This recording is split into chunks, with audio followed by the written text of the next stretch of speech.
Games em Ação. Tudo que você quer saber sobre jogos, sobre gamificação, sobre educação. Isso junto em um único podcast. Compartilhe esse conteúdo para amigos, para cachorros, para vizinhos, para avós, para seu tataraneto, para todo mundo que você conhece, para o seu coelho, que é de sua fração também. Compartilhe para todo mundo que se sinta à vontade para compartilhar. Todo mundo que gosta de games, que gosta de gamificação, jogos na educação, jogos em empresas também. E muito importante você sempre se compartilhar esse conteúdo, sempre ouvir. Se puder marcar o Jorge Nolas no Instagram, eu agradeço muito, que eu vou ficar muito feliz de compartilhar e aplicar milhões de vezes. E se você quiser receber a newsletter da Necto, se preenche o formulário aqui abaixo. Essa newsletter você vai receber conteúdo sobre metodologias ativas, sobre gamificação e sobre jogos. Conteúdo sobre diversos locais do Brasil inteiro, sobre informações, análises e debates. Você vai receber esse conteúdo não com uma frequência muito grande, uma frequência com periodicidade que depende da nossa demanda, e você vai receber aos poucos essas notícias. E se quiser colaborar com o podcast, você pode ir na descrição desse episódio e pegar o site de Colaboraí em criação de jogos. Atualmente eles são jogos ligados à cultura e educação.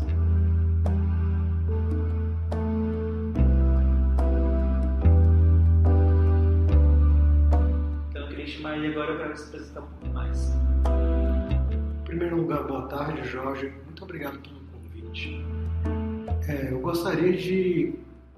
Já que você pediu que eu me apresente, eu sou Alexandre Santos, sou o fundador da Strike Games e hoje em dia nós estamos com um foco com educação e cultura muito forte. E é por isso que a gente trabalha com jogos com impacto social, com questões culturais e questões de relevância mesmo. Porque a gente considera que o jogo pode ser entretenimento, mas a parte de formação que esse jogo pode causar. Não necessariamente que todas as pessoas que joguem, de repente te deixam uma semente. Então, uma coisa que a gente vai discutir agora nesse início, então eu queria entender como é esse poder de impacto social que os jogos têm, como eles interferem nas pessoas. Os jogos, eles têm... Porque o jogo, ele é multidisciplinar. Você tem a parte tanto de imagens, você tem recursos gráficos, e tudo isso mexe com emoções. Então, quando você joga e aquele susto geralmente é real. Aí eu acho que essa é a primeira pergunta. Eu não vou trazer respostas claras para as inquietações, mas eu percebo que o jogo ele causa um público. E se você tem uma temática que é séria dentro desse ambiente econômico, a pessoa vai se ambientar com isso. Tanto que o jogo ele traz um contexto de aprendizagem, justamente para ele trazer esse contexto na linguagem mais próxima do estudante. Então, quando a gente fala dessa questão do impacto, em sala de aula, com um quadro giz, será que teria o mesmo impacto? E aí você vê que o contexto muda muito em si. Então, o jogo justamente vai trabalhar.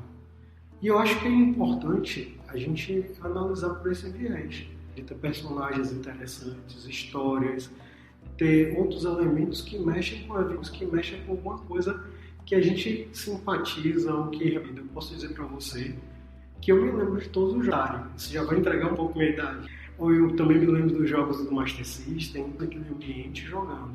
Os jogos que eu produzo sobre Revolta dos Malês, Revolta dos Mundos, diferencial na vida dos estudantes, porque eles vão ver um jogo em sala, eles podem não lembrar meu nome, podem não lembrar o nome dos malês. E aí ele talvez procure buscar esse jogo nessa história.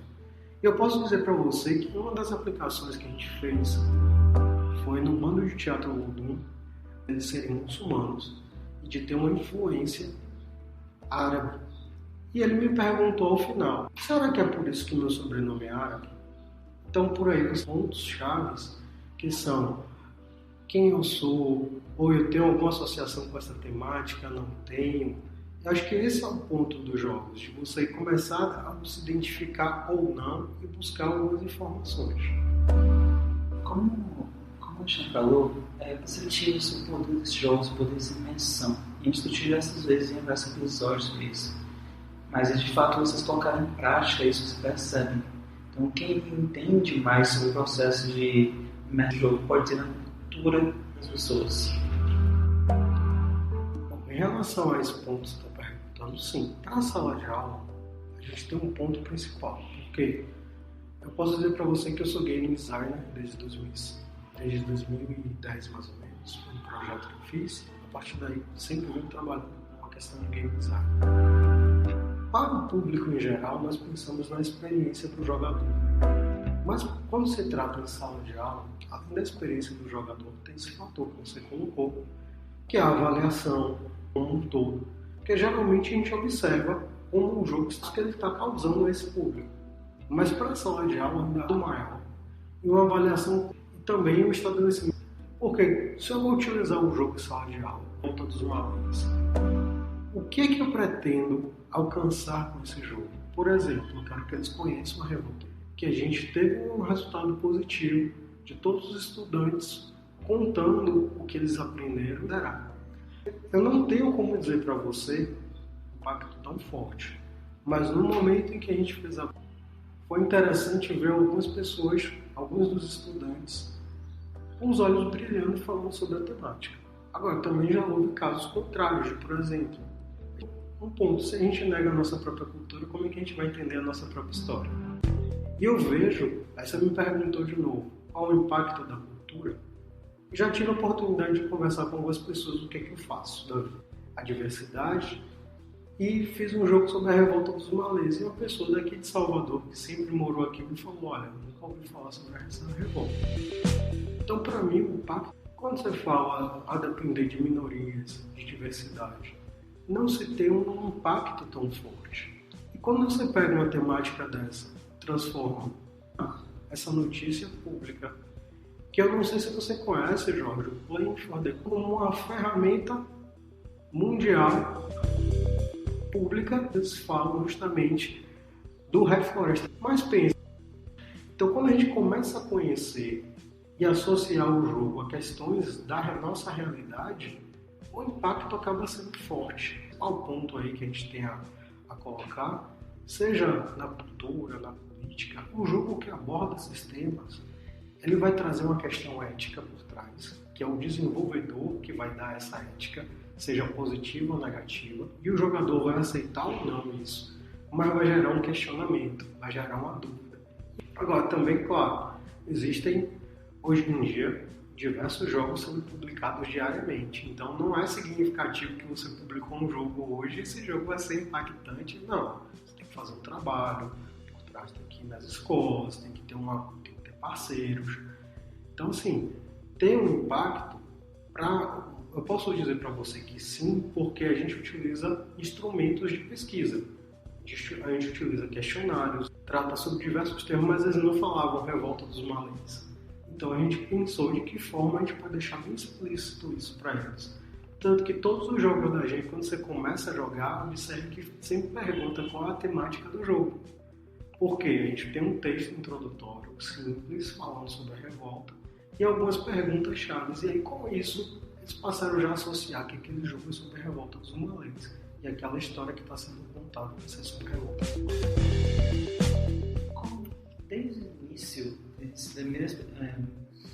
o início, quando o Huizinga falou, ele já falou isso, que ele falou sobre o elemento cultural dos jogos, que os jogos, ele acreditava muito na história dos jogos. Isso é uma realidade que está cada vez mais e uma realidade necessária, porque os alunos estão passando por mudanças nas vidas deles, de modo geral, porque o aluno deixou de ser um aluno.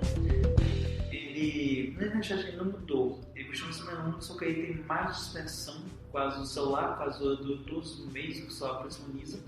Também tem uma dispersão maior, pela toda a complexidade que nós vivemos e todo o aceleramento, o modo de ver acelerado que a gente vive, com aumentos de meios de tecnologias, inovações.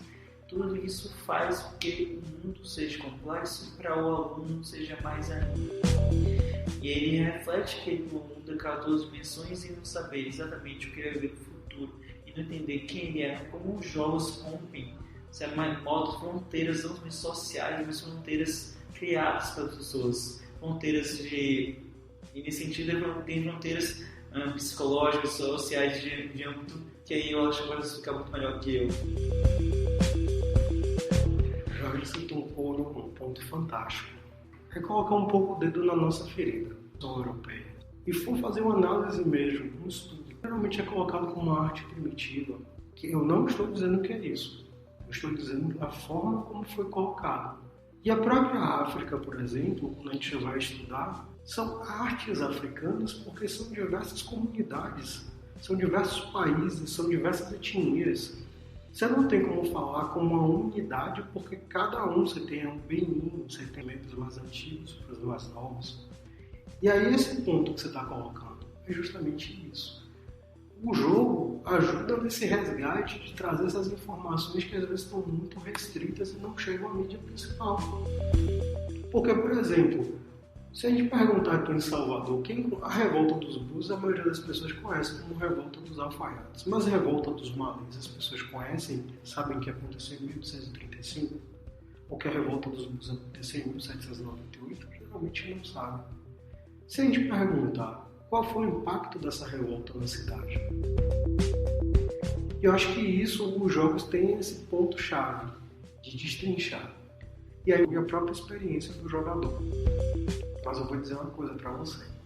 Muitas vezes a gente planeja um viés, a relação é outra. E aí cabe esse processo muito real. De que forma aquilo foi entendido. E aí sempre fazer atualizações, sabe? Porque, por exemplo, quando a gente pensa que todos vão achar interessante que é a cultura japonesa, ou que não... E aí a gente tem que pensar também se eu vou mediar. Porque eu acho importante ter esse trabalho sempre de mediação. E a gente está dentro de uma estratégia metodológica na sala de aula. O próprio plano de aula, a gente estava brincando no outro dia que, de certa forma, você vai alcançar, de que forma você vai fazer. Então o professor, indiretamente, já está fazendo um jogo para interagir com os estudantes. E eu vejo isso pensar o conteúdo e também de que forma colocar esse jogo em sala de aula. Porque a gente pode pensar por um ano inteiro de que forma que a gente vai fazer. Por exemplo, sou eu que vou fazer levar pronto, ou eu vou levar uma parte do jogo, o estudante vai fazer a outra parte, ou o próprio estudante da cultura. Que ponto-chave que eu quero trazer? E eu acho que é importante trazer esse elemento da cultura como um ponto central. Não como uma cultura secundária, a cultura do show, ou então cultura como arte. A cultura como um elemento central da nossa vida, uma forma de comportamento social. Entender isso. Muitas vezes não aparece no cenário, apesar que tivesse no momento, sei lá, do protagonismo nesse cenário de jogos, nesse mundo. E lá elas são todas mulheres, são todas até na própria produção, não são mulheres, mas também trans e cis. Na própria produção toda do evento somente são mulheres. Então o processo, isso sim, só envolve mulheres. É incrível a quantidade de pessoas que se envolvem.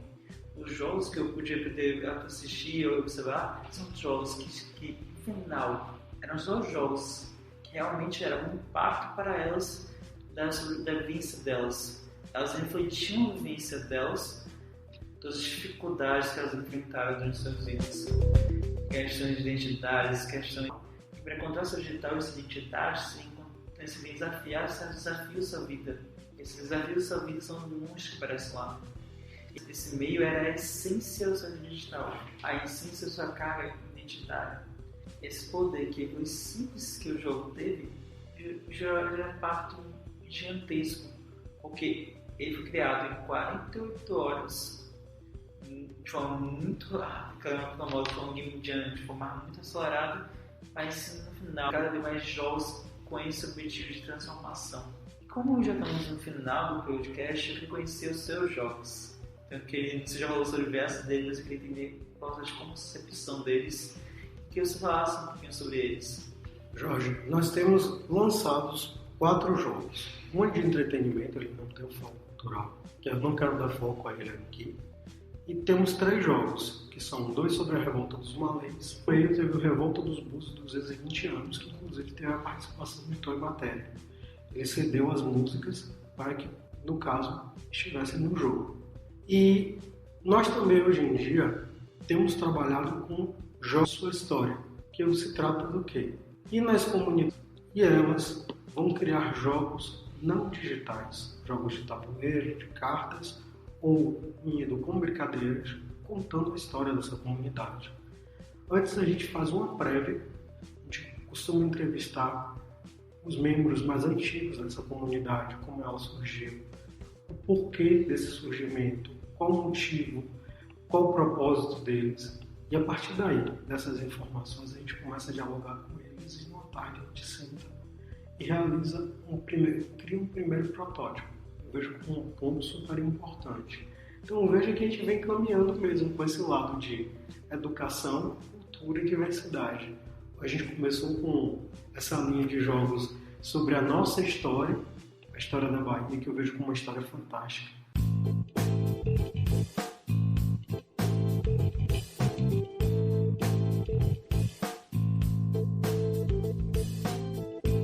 Chegando ao final desse episódio, com muito conteúdo para vocês, eu queria deixar um belo de um aviso para vocês chamarem seus avós, seus amigos, todo mundo que você conhece, jogar no YouTube, jogar no WhatsApp, em todos os grupos. Então joga no YouTube, joga no Facebook, joga no Instagram, joga no Twitter, joga em todas as redes sociais, joga no seu WhatsApp, manda em todos os grupos. Um convite para a série que vai ter em março, onde é uma mostrar todo o protagonismo das mulheres. Em março, início de abril, vão ter 4 episódios que vão ter podcasts dos cenários de jogos. Então a Fabiana e a Érica Portugal e a Fabiana Aragão vão ser as podcasts que vão fazer perguntas, vão fazer o roteiro, vão fazer toda a produção em si do podcast e vão ser aos poucos isso aqui para vocês. A Érica Portugal, a passadora do Focus Play Game, que é um jogo criado pela Nimble, que já fez entrevista com a gente aqui. Também já criou jogos e participou do clube de jogos, onde ela cria diversos jogos com diversas pessoas. Já fez diversos treinamentos com jogos para diferentes tipos de empresa. E a Fabiana atualmente é consultora da Prospecta Jogos e trabalha na Prospecta Treinamento. E já fez diversos treinamentos com jogos, com metodologias lúdicas e também já fez diversas aulas em algumas universidades utilizando os jogos e utilizando também gamificação. Além das 2 podcasts que eu já revelei, e a última que eu vou revelar hoje é a Flora Alves, a escritora do livro Gamification, Como Criar Experiências e Aprendizagem Engajadoras, a escritora também do livro Learning Design Using Canvas, Threatening English Edition, e também escritora do Instrutor Master, o papel do instrutor no processo de aprendizagem. Além disso, ela é sócia de uma empresa na área de aprendizagem, então ela tem muito conhecimento para vocês e ela fala um pouquinho somente desse conhecimento. Compartilhe isso, divulgue. Game over.